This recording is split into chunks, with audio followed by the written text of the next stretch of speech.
You're at a family dinner, and someone says, "Wasn't that just last year?" But it wasn't last year. It was 5 years ago. And the strange part is, you felt it pass. You watched the seasons change. You lived every week. So why does it feel like it vanished? This isn't memory failure. It isn't distraction. It's a feature of how your mind builds time. And once you understand the mechanism, the feeling makes complete sense. There are 3 separate systems at work. Each one distorts your sense of duration in a different way. And they all get stronger as you get older. Let's start with the simplest one. When you were 5 years old, 1 year was 20% of your entire life. At 10, it was 10%. At 40, a single year is just 2.5%. Your brain doesn't measure time in seconds. It measures it in proportion. This is called the proportionality hypothesis. Psychologists William Friedman and Steve Jansen documented it across age groups. Participants consistently rated recent years as shorter than earlier ones, even when the calendar said otherwise. The math is straightforward. The feeling is not. Think about your first week in new school. Every hallway was unfamiliar. Every face was new. That week felt enormous because it was enormous relative to what you knew. Now think about last Tuesday. You probably can't reconstruct it hour by hour.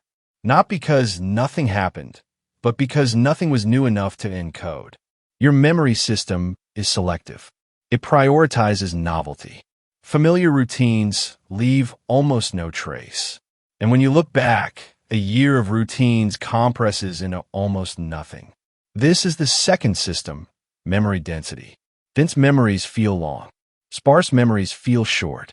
A 2-week vacation in an unfamiliar country can feel like a month. A 2-week stretch of ordinary work can feel like 2 days. The difference isn't the calendar. It's the number of distinct memories formed. Researchers Permangan and Mark Whitman both found this pattern consistently. When people form more distinct memories in a period, they rate that period as longer. And as we age, we tend to form fewer distinct memories per unit of time. Not because we stop experiencing things, but because more things are already familiar. Your brain is efficient. It doesn't re-encode what it already knows. That efficiency is useful, but it has a cost. The cost is that familiar years leave thin records. And thin records feel short when you look back. This is why childhood summers felt endless. Everything was new. Every day added a thick page to the record. And why recent years can feel like they slip past. The record is thinner, not because less happened, but because less was unfamiliar. There's a practical implication here, and we'll come back to it. But first, the third system, and it operates below conscious awareness. It has to do with the speed of your internal clock, and it changes in a way most people never notice. Your brain processes information using neural signals. In childhood and early adulthood, those signals travel quickly. The internal clock ticks fast. Each second feels full. As we age, processing speed gradually slows. The internal clock ticks more slowly. Each second contains fewer beats. Psychologist Permangan measured this directly using a counting task. Participants were asked to count silently to 60 without watching a clock. Older participants consistently finished their count before 60 real seconds had passed. Their internal clock ran slow, so real time felt faster. This isn't a flaw. It's a natural shift in neural efficiency. But the effect is real. The same hour contains fewer internal ticks.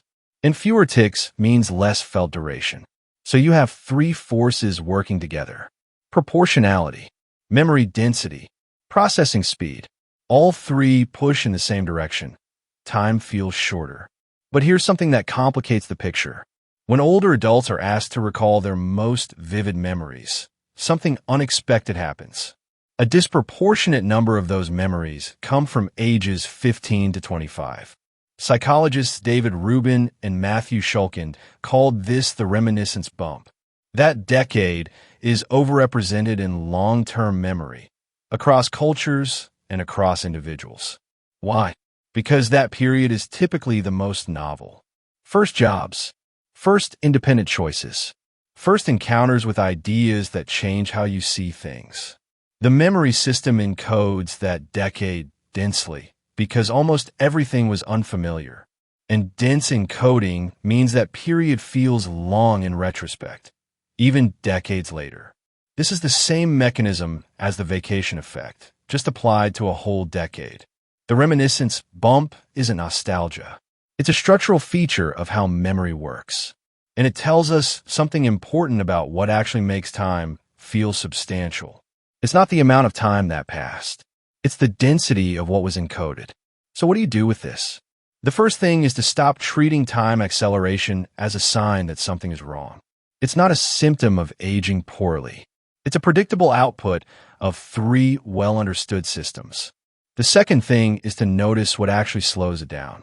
Novelty, unfamiliarity, situations where your brain has to form new representations.